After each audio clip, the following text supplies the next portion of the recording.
我陪男朋友吃苦创业，成功后，他却背着我找了漂亮的女大学生。我现在赚钱了，想怎样就怎样，你管得着吗？你看看自己，又黑又胖，哪个男人会要你？于是我立马甩开渣男，认真搞事业，拿回公司的资源，还和富二代相亲结婚，过上幸福美满的生活。2年后，我去买车时，他却在路边发传单，拉着我的衣角恳求：“我可以做小三。”滚！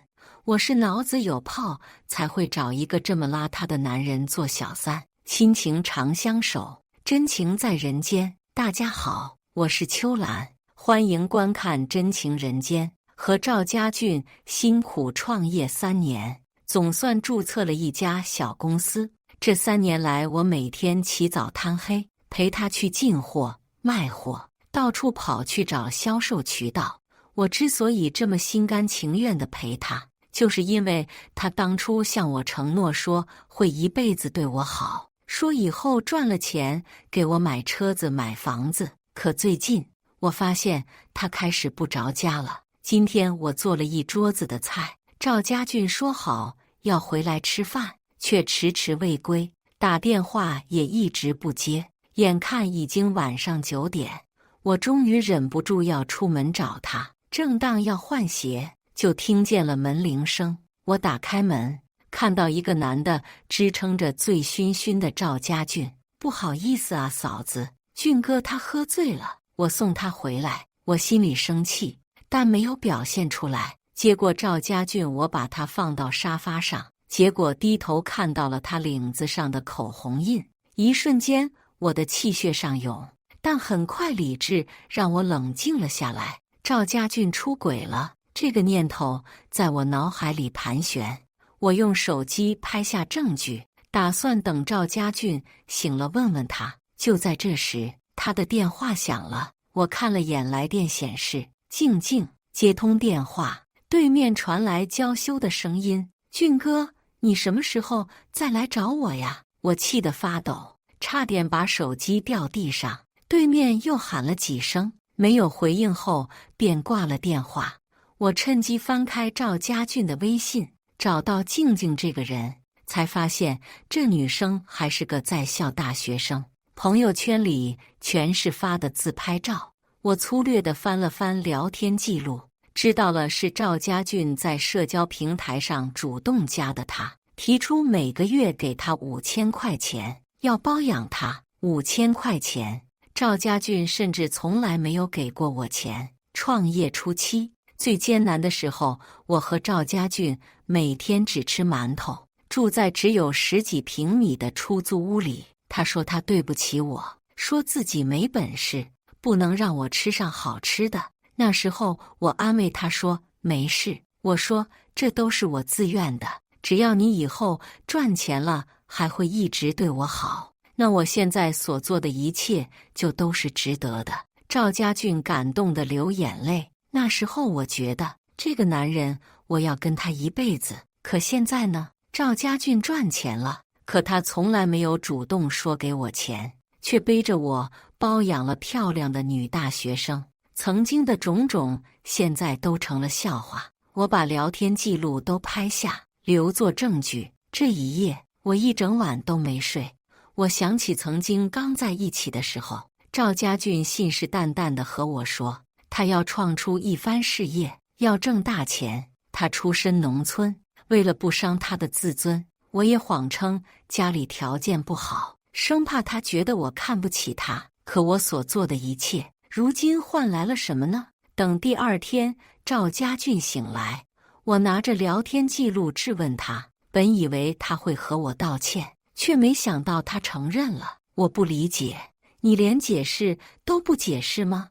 我辛辛苦苦陪你3年，你就这么对我？赵家俊揉揉眉心，语气无所谓道：“又不是我强迫你陪我的，是你自己要跟着我。”我气得拽他的衣领：“赵家俊，你还是人吗？你把我当什么？我怎么了？我现在赚钱了，我有的是钱，我想怎样就怎样，你管得着吗？你怎么不看看你自己？黑了，胖了，哪个男人会喜欢你？我的心凉了一截。你现在嫌弃我了？当初我起早贪黑跟你创业的时候，你怎么不说嫌弃我？现在赚钱了，反而嫌弃我了？嫌弃你怎么了？3年时间，我早就腻了。你还以为我有多爱你呢？也不照照镜子，看看自己现在什么样。他的话像一把剑直捅我的心脏。你真不是人。赵家俊挥挥手，走到门口，受不了就分手吧。你现在已经配不上我了。说完摔门而去。我爹坐在客厅，无法接受这个事实。之后赵家俊2天没回来，我打电话他也不接，最后直接把我拉黑了。我自嘲，3年青春终究是喂了狗。我本是名牌大学的优秀毕业生，在毕业典礼上认识了赵家俊。他见到我后主动加了我的微信，聊天中得知我们都在同一座城市。赵家俊说这就是缘分，时间久了他就和我表白了。虽然赵家俊家里条件不好，但他给我的感觉就是成熟稳重，肯吃苦耐劳。于是我答应了做他女朋友。那时候我的爸妈都劝我说门不当户不对，以后我会吃苦的。我不以为然，就算是吃苦我也愿意，只要他对我好。可是短短3年他就变心了。我打电话给我妈，说了赵家俊出轨的事。我妈和我爸连夜赶到这里。爸妈到的时候，赵家俊正好回家。我爸二话不说上去就揍了他一拳。赵家俊还没反应过来，踉跄了一下，之后看清打他的人是我爸，他也不敢还手，只能瞪了我一眼。经过这2天的思考，我也知道没有必要再留恋渣男赵家俊。这一拳是我爸替我出气，也是你活该。从今往后我们一刀两断。赵家俊抹掉嘴角的血，笑着说，那太好了，我巴不得你赶紧走呢。我不再理他，收拾好东西上了爸妈的车。分手后，我爸给了我一笔钱，让我出去散散心，不要为了渣男伤了自己的身子。我感动地抱了抱我爸，后悔当初没有听他的话。之后的1个月，我开始提升自己，做美容，报健身班，还用我爸给的这笔钱注册了公司，做起了和赵家俊同样的生意。没错，我要报复他。当初跑销售都是我去，赵家俊虽然也帮忙，但是总是3天打鱼2天晒网，所以绝大部分资源都在我手里。我和那些老板私聊，先是跟他们道歉，说我已经不在赵家俊那了，现在我出来单干了。那些老板都问我出了什么，我说赵家俊把我甩了，于是他们都指责赵家俊过河拆桥。当初创业初期利用我做生意，现在生意起来了，却把我给甩了。行业里最忌讳这种人。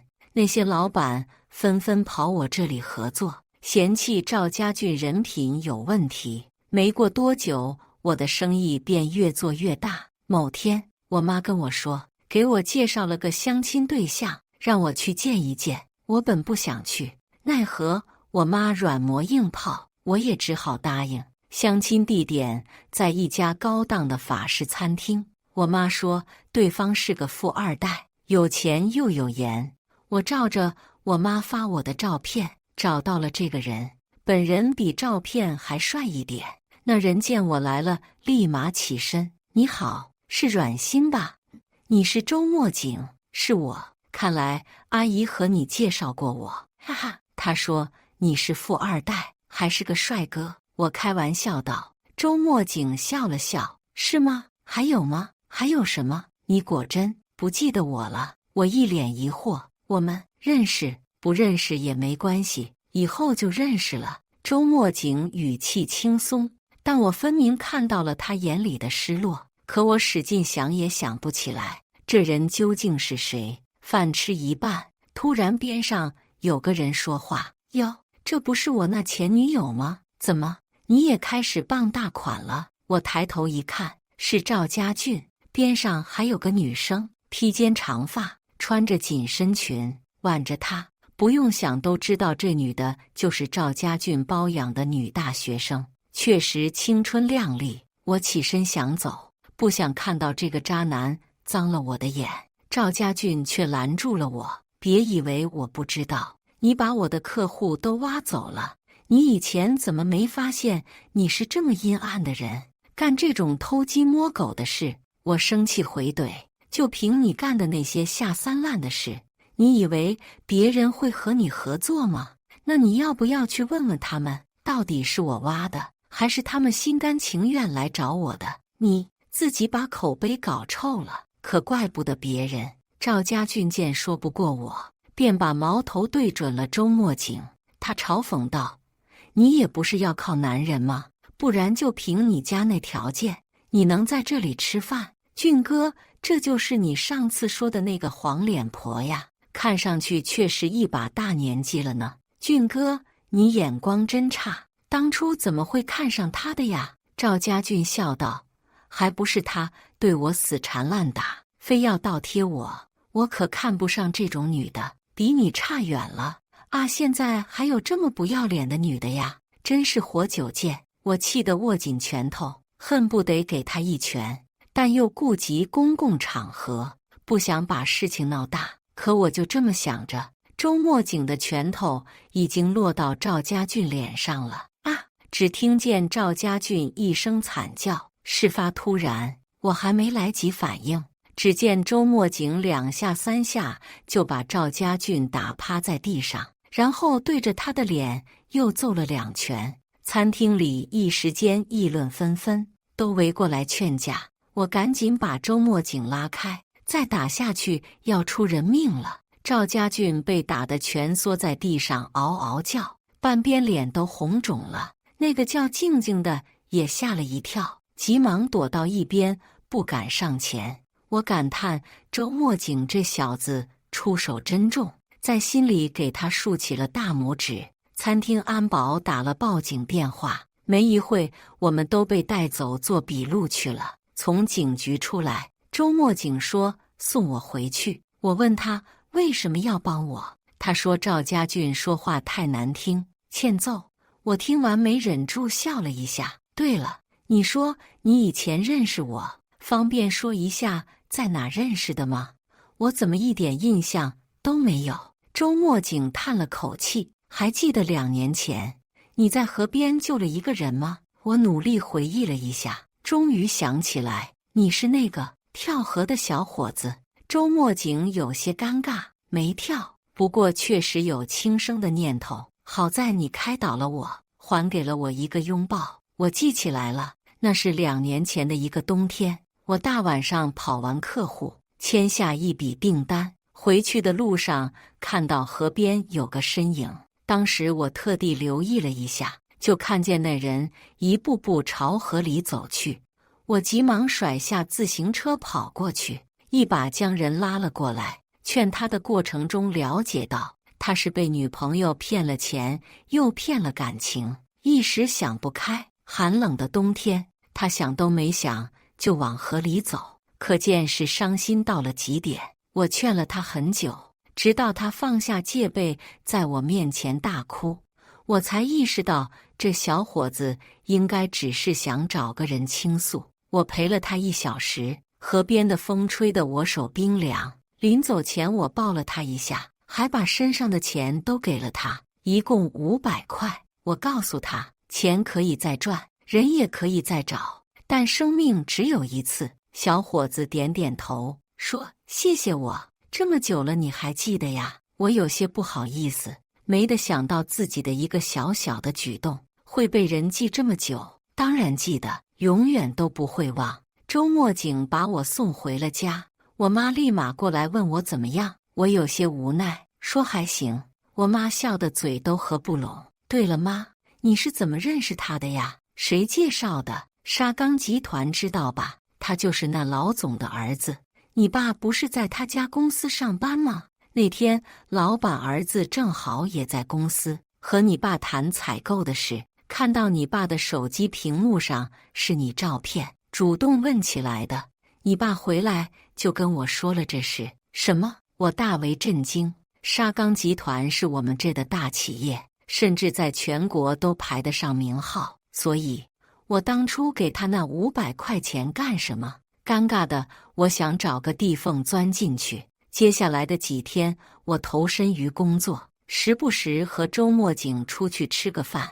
我和周墨景关系越来越好，他也在工作中帮了我很多。直到这一天，我接到前客户的电话，虽然有些疑惑，但我还是接通了。喂，钱总，什么事让你想起给我打电话了呀？哎呦，小阮啊，我那个订单怎么回事啊？说好了1个月交货，这都延期了。打赵家俊电话，他也不接。再这样下去，我可要报警了。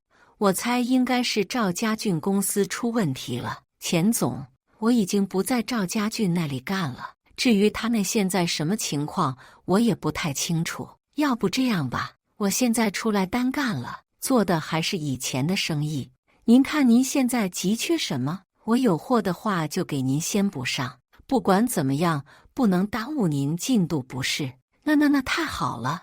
你单干怎么不早和我说？害我还一直在赵家俊那里下单。当初我就是看你面子上才和你们合作的。赵家俊这人我一看就不行，浮浮躁躁，不踏实。那既然这样，我就重新在你这下单。赵家俊那里我要走法律程序。好咧，钱总，您把需求直接发我，我给您配货。挂了电话，心情极好。果然啊，赵家俊的报应来了。挣点小钱就飘，这种人根本不适合做生意，穷命一条。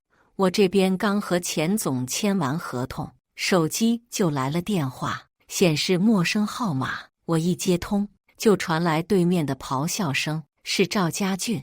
阮心，你个小人，又抢我生意，你还是不是人？我掏掏耳朵，自己没本事怪谁？说好的交货时间却无故延期，怎么？你发不出货了？赵家俊气急，还不是你把我的资源都抢走了？以前没发现你这么有心眼呢，还好把你甩了，不然被你骗得裤衩子都不剩。我觉得好笑，那些资源本来就是我的，你有去跑过一家销售吗？你还有脸说出这种话？我告诉你，他们是自愿跟我走的，你别往自己脸上贴金了。他们根本就不认识你。好，你等着，别怪我手下无情。说完挂了电话，我有些无语，这人怎么这么幼稚？我当初真是瞎了眼，才会看上他。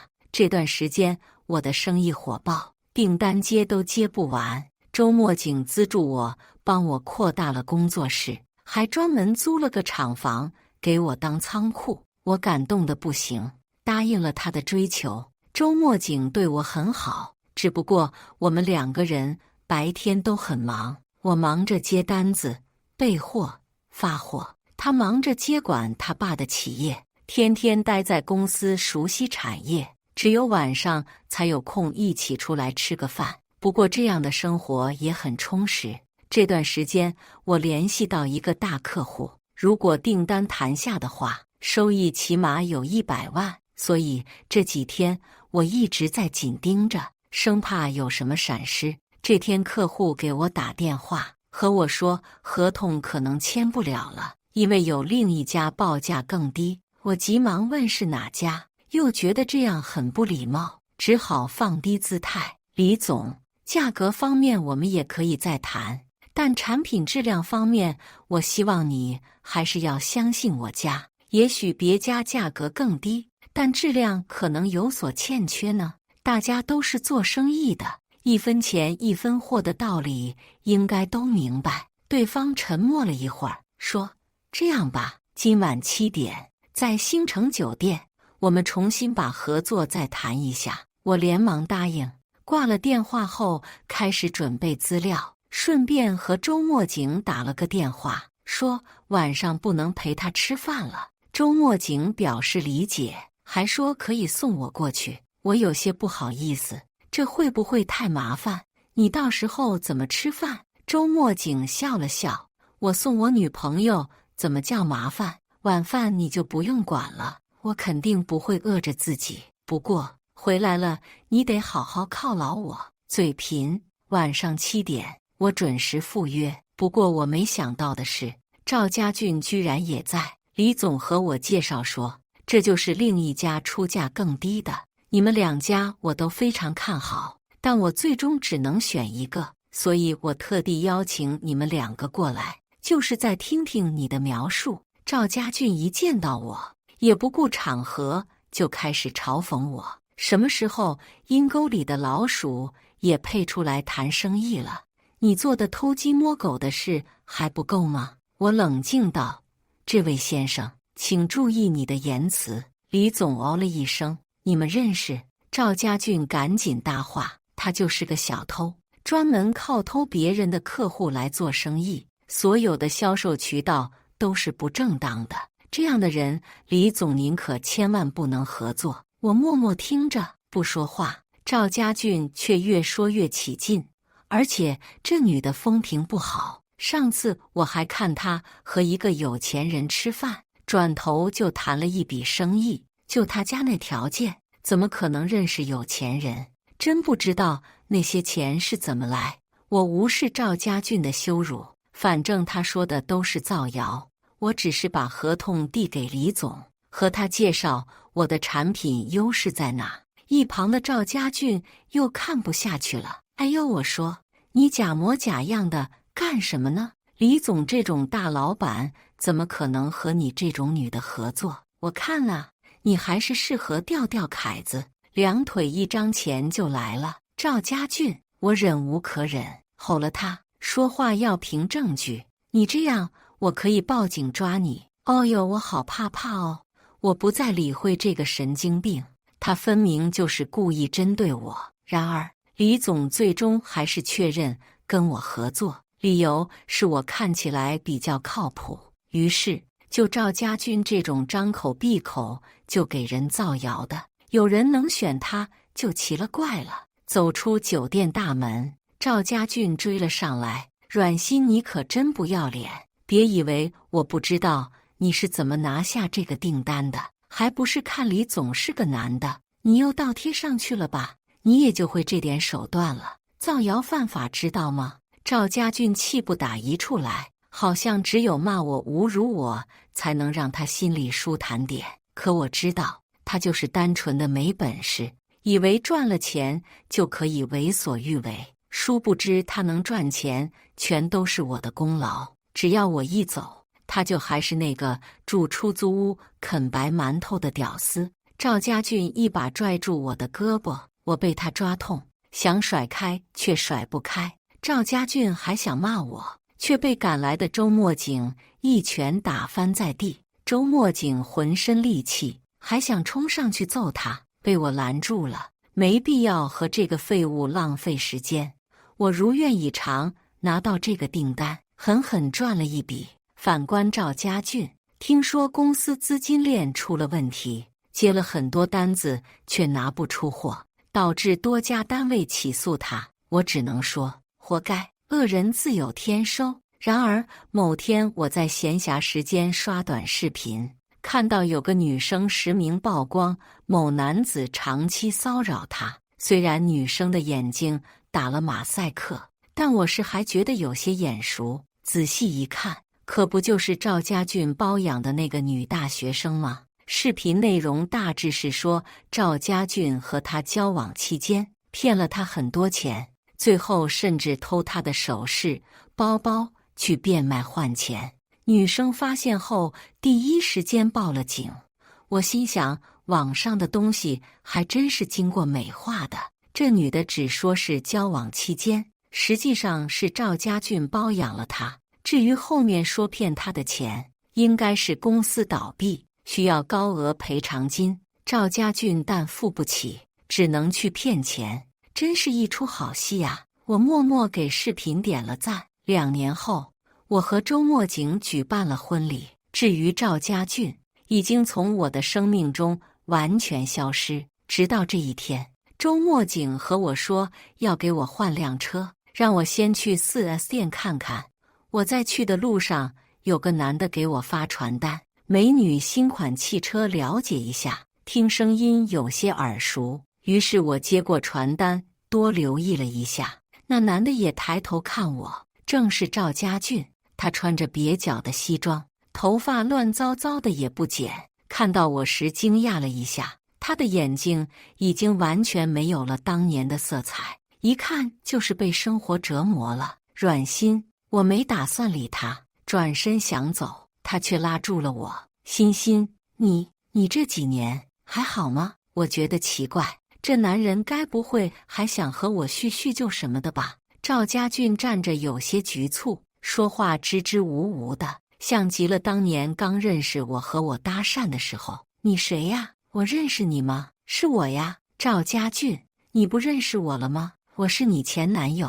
哦，然后呢？赵家俊眼神一亮。软心，有空吃个饭吗？我想和你谈谈。谈什么？这些年我一直在想你，我知道以前是我做的不好，你原谅我好不好？我发誓我再也不离开你了。我们再回到以前好吗？我们重新开始。我简直觉得可笑，这个人怎么会认为我还看得上他呢？赵家俊，以前你赚了点小钱，就说我配不上你，那你现在看看你自己，你觉得你配得上我吗？我知道我现在配不上你，但我会努力的。你再给我一次机会好不好？我一定好好对你，再也不会出轨了。我给你跪下了，软心。赵家俊说着就要给我下跪，还是在大马路上，这不是存心想给我难堪吗？你有完没完了，赵家俊？我告诉你，我这辈子都不会再看上你，你只会让我觉得恶心，滚开！我没再理会这个疯子，径直走进了一家汽车店。结果赵家俊追了上来，软心，你要买车吗？正好找我买，我给你优惠。我看都没看他一眼。另一个销售过来问我想要什么款的，我说随便看看。赵家俊还在坚持不懈地给我介绍车型。我深吸一口气，你们买车是有提成对吧？不好意思，我偏不给你。我叫来另一个销售，让他给我看看店里最贵的车。那个销售笑得合不拢嘴，连忙招呼我坐下，给我端茶倒水。而赵家俊站在一旁，只能干巴巴地看着。最后，我订了一台80多万的车，刷卡全款。赵家俊追出来，问能不能重新追求我。我好像听到了什么天大的笑话。我晃了晃手上的戒指，你是眼瞎吗？没看见我已经结婚了？赵家俊不在乎，我可以做小三，滚！我要么脑子有泡，找一个这么邋遢的男人做小三。我以为这件事就这么结束了，然而我还是低估了赵家俊的厚脸皮。他竟然找了我家，在我家楼下蹲着我。一开始我没有在意，可今天他居然买了一束玫瑰花。他对着喇叭大喊我的名字，把周边的邻居都喊出来了。眼看着人越来越多，我急忙打电话给周墨景，让他过来。赵家俊站在我家楼下，对着喇叭说着我和他上大学的事，最后竟然单膝下跪和我道歉。欣欣，我真的知道错了，恳求你再给我一次机会。我知道你没有忘记我，你以前说这辈子都会跟着我的，我也不过是犯了点错，但我已经悔改了，希望我们还能回到从前。我真的佩服这个人的厚脸皮，没想到他竟然真的这么不要脸。我忍无可忍，打了一盆水从阳台泼了下去。赵家俊被淋了一身，却没有生气，反正一副很开心的样子。欣欣，你终于肯出来了，我就知道你没有忘记我，滚！我怀疑这个人精神出问题了。好在周墨景终于赶到，上来就把赵家俊揍了一顿。最后赵家俊灰溜溜地跑了，但我不知道他下次还会不会来。我觉得有些对不住周墨景，因为自己以前谈了个渣男，现在反而弄得原本的生活都不安宁。周墨景安慰我说没事，说这事他来解决。1个月后，周墨景和我说赵家俊坐牢了，怎么回事？我问。周墨景说是因为有人找到赵家俊，说有个项目可以一起合作，但需要一大笔钱投资，后期可以双倍把钱赚回来，但也有一定的风险，可能会亏本。赵家俊想发财想疯了，一股脑就答应了。可是大把的钱从哪来呢？于是他借了高利贷，结果那人和他说生意黄了，赔得血本无归。然而赵家俊的高利贷却还不起了，催债的人找到他家里，把能搬的全都搬走了，还是还不起钱。最后赵家俊走投无路，只能去当小偷，跟踪了一户人家入室偷窃，还真给他偷到了黄金。赵家俊拿着黄金去卖钱，然后还钱，结果没2天就被抓了。由于涉及的偷窃金额过大，被判了10年。听到这里，我忍不住感叹：可怜之人必有可恨之处啊！我抱住周墨景，心想着还好当初没有死守着渣男，不然也不会遇到周墨景这么好的人。这下赵家俊这个人彻底消失在了我的生活中，而我的生意也越做越好，当起了老板娘。接下来的日子，我打算和周墨景出去旅游，散散心。毕竟结婚2年，总要给生活带来点情调。感谢大家的观看，欢迎大家在下方评论区讨论。如果你喜欢这类故事，记得点击订阅《真情人间》，并分享给更多的人，这会对我帮助很大。再次感谢大家的观看。